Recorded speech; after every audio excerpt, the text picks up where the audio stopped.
রাধে রাধে বন্ধুরা, কেমন আছো তোমরা সবাই? আশা করছি সবাই খুব ভালো আছো। আমরাও ভালো আছি। আজকে আমি সকাল 6:45 উঠেছি। উঠে আমি নিজে ফ্রেশ হয়ে তারপর বাসন ধুয়ে আমি বাসি ঘরটা ঝাড় দিতে এসেছি।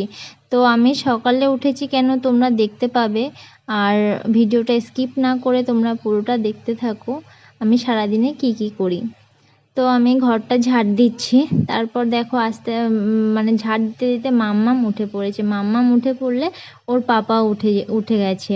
তারপর মাম্মাম যতক্ষণ ঘুমিয়ে থাকে না, ওর পাপাও ঘুমিয়ে থাকে ততক্ষণ। মাম্মাম উঠে পড়লে ওর পাপা উঠে যায়। তো আমার ঘরটা ঝাড় দেওয়া কমপ্লিট করে আমি মাম্মাম যেহেতু উঠে পড়েছে তার জন্য ওকে আমি মুখ ধুইয়ে দিচ্ছি জল দিয়ে। আমি এখন ওকে টিস্যু দিয়ে মুখ মোছাই না, জল দিয়ে মোছালে বেশি ফ্রেশ লাগে তার জন্য। তো তারপর আমার 7টা টাইম হয়ে গেছে। আমি আমার একটা মর্নিং ভার্চুয়াল মিটিং হয়, সেখানে আমি অ্যাটেন্ড করি। আমার সকাল 7টা থেকে সেটা 8টা পর্যন্ত 1 ঘন্টা সময় নিয়ে হয়।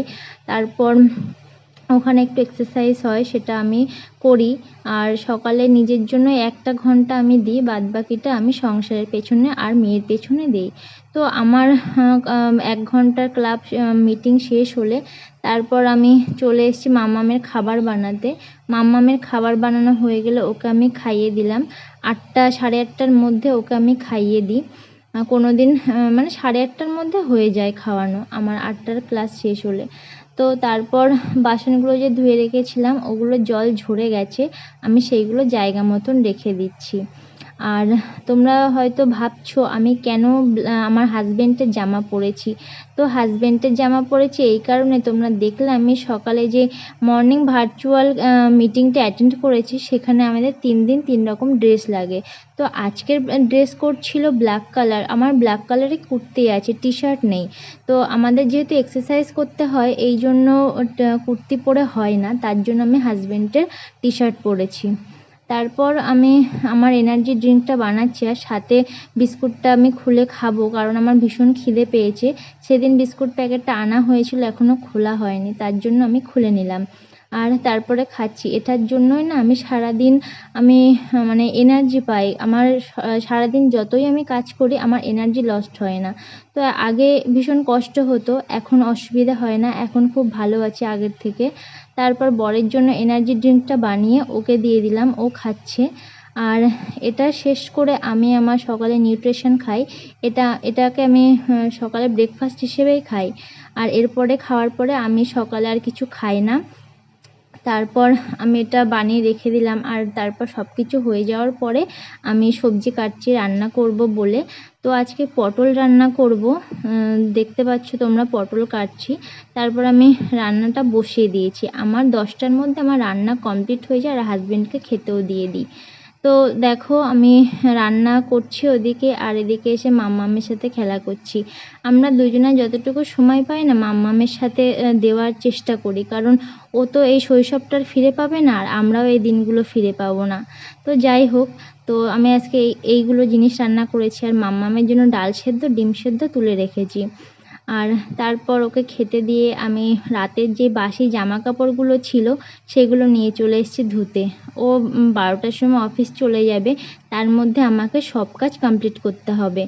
আর মাম্মামকে রেখে যেহেতু কাজ করতে পারবো না, তাই আমি সব কাজ তাড়াতাড়ি করে নিই ও যাওয়ার আগে। ওয়েদারটা তেমন একটা ভালো নেই, এই জন্যই তাড়াতাড়ি করে আগে জামা কাপড়গুলো ধুয়ে দিচ্ছি। তো কোনো সময় রোদ্দুর হচ্ছে, কোনো সময় এমন মেঘ করছে মনে হচ্ছে এই বৃষ্টি চলে আসবে। তো যাই হোক আমার কাপড় ধোয়া হয়ে গেছে। তারপর আমি মাম্মামের জামাগুলো না টিনের চালের উপরে মেলে দিচ্ছি, কারণ ওর প্যান্ট জামাগুলো বেশি করে দরকার হয়, এই জন্য ওইগুলো আগে শুকানোর দরকার। টিনের চালে বেশি রোদ্দুর হয়, তাপটা বেশি লাগে, তার জন্য ওখানে দিয়ে দিচ্ছি। আর বাদবাকি যে জামা কাপড়গুলো আছে সেগুলো আমি দড়িতে মেলে দেবো। তো দেখতে পাচ্ছ ওয়েদারটা কি সুন্দর লাগছে না, পুরো মানে ভীষণই ভালো লাগছে। তারপর আমি স্নান করে তুলসী মন্দিরে জল ঢেলে পুজো করতে বসে গেছি। তো আমি যখন পুজো করি না মাম্মাম যেখানেই থাকুক না কেন চলে আসে। ও পুজো করতে না ভীষণ ভালোবাসে, সন্ধ্যা পুজো দুটোই আমরা মা মেয়ে একসাথে মিলে করি। ও একটু ঘন্টা বাজায়, ধূপকাঠি নাড়ায়, এতেও ভীষণ খুশি হয়। তো আমরা দুজনে এটা একসাথে করি। তারপর আমাদের পুজো শেষ করে আমি চলে এসেছি রান্নাঘরে। আর রান্নাঘরে এসে এটা আমার বরের জন্য আমি নিউট্রিশনটা গুলে দিচ্ছি, ও খাবে তার জন্য। আর আমরা দুজনে এটা দুরকমভাবে খাই। আমি খাই খাওয়ার আগে ব্রেকফাস্ট হিসেবে, আর ও খায় খাওয়ার পরে। তো তার জন্য এটা আমি গুলে দিচ্ছি ওকে। আমার এটা হয়ে গেছে। তারপর আমি ঘরে চলে এসেছি। ঘরে এসে চুলটা ছাড়িয়ে নিচ্ছি। দেখতেই পাচ্ছ তোমরা, ভীষণই গরম পড়েছিল, চুলটা ছেড়ে আমি রাখতেই পারি না, আমি বেঁধেই রাখি সব সময়। তারপর আমার হয়ে গেছে, আমি খেতে চলে এসেছি। আমি ভাত নিয়ে বসে গেছি। তারপর আমার খাওয়া শেষ করে আমি মাম্মামকে স্নান করাতে চলে এসেছি। মাম্মাম যখন স্নান করে না, ও ভীষণ খুশি হয়, ভীষণ আনন্দ করে। জল থেকে না উঠতেই চায় না, ওকে জোর করে ওঠাতে হয়। রোজ কান্নাকাটি করে জল থেকে উঠতে গেলে। তো যাই হোক, স্নান করা হয়ে গেল ওর। তারপর আমি ওকে খাবার নিয়ে চলে এসেছি ওকে খাওয়াবো বলে। ওর খাওয়া শেষ করা হয়ে গেলে আমি ওর পাপার জন্য টিফিনটা গুছিয়ে দিলাম। তারপর ওর পাপা রেডি হয়ে গেছে, বেরিয়ে যাবে। মাম্মাম ওর পাপা যখন চলে যায় না, মাম্মাম ওর পাপার কাছ থেকে আসতেই চায় না আমার কাছে, আমি জোর করে নিই। তো তারপর ওর পাপা চলে গেল, আমি ওকে ঘুম পাড়িয়ে দিয়েছি। তো আজকের ভিডিওটা এই পর্যন্তই। তোমাদের কেমন লেগেছে অবশ্যই একটা কমেন্ট করে বলো, ভালো লাগলে লাইক করো।